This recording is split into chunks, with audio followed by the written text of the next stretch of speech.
The state of Georgia is the center of the political world right now and for the next few days. The reason is the Senate runoff between Democratic incumbent Raphael Warnock and his Republican challenger Herschel Walker. First, the basics. Why is this runoff happening? The state of Georgia is unusual in that winning the most votes isn't always enough to win an election. You need 50% plus one. On November 8th, neither Warnock nor Walker hit that target. It was a close race and one in which a candidate from the Libertarian Party was also running. Warnock got the most votes, but he fell just short of that 50% mark, winning about 49.4%. That meant the Libertarian candidate was excluded, and Warnock and Walker went on to this runoff, which is set for December 6th. But early voting is already underway, and turnout seems to be off the charts. On the Monday after Thanksgiving, around 250,000 Georgians cast their votes.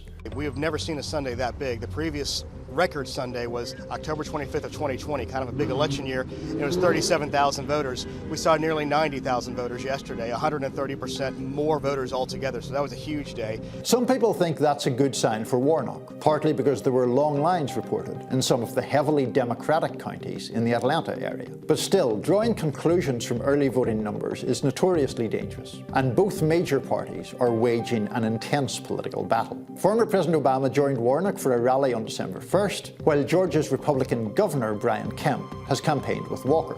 But here's an important point. Control of the Senate no longer hinges on the runoff's result. Democrats will hold the Senate even if they lose in Georgia, because they already have 50 senators and Vice President Harris can break a tie. Still, getting to 51 votes would mean a lot for Democrats in the Senate. It would give them a greater cushion against losing close votes. It would reduce the leverage of their two most moderate senators, Joe Manchin and Kyrsten Sinema, and it would make it much easier to push President Biden's judicial nominees through the Senate. Republicans want to prevent any of that, so they're desperate to get Walker, the former football star, into the end zone. With so much at stake, the race has become much more aggressive and personal. Warnock has said that Walker majors in lying.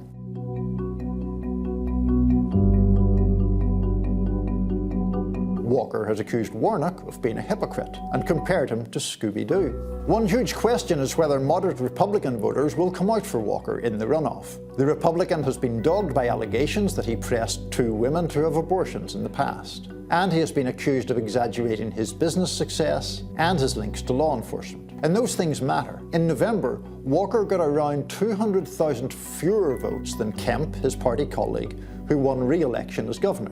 So do Republicans uneasy about Walker just stay home on December 6th? If so, he would almost certainly be doomed to defeat. That said, the historic pattern in Georgia runoffs, at least prior to 2020, is that Republican candidates do better in the runoff than in the general election, and Warnock has very little margin for error. There's one more person with a lot at stake in the runoff, and that's former President Trump. Trump endorsed Walker. If the former football star loses, that would cap a pretty miserable midterms for Trump. If he wins, it would be a measure of vindication for the former president. It's a fascinating race with a lot riding on the result.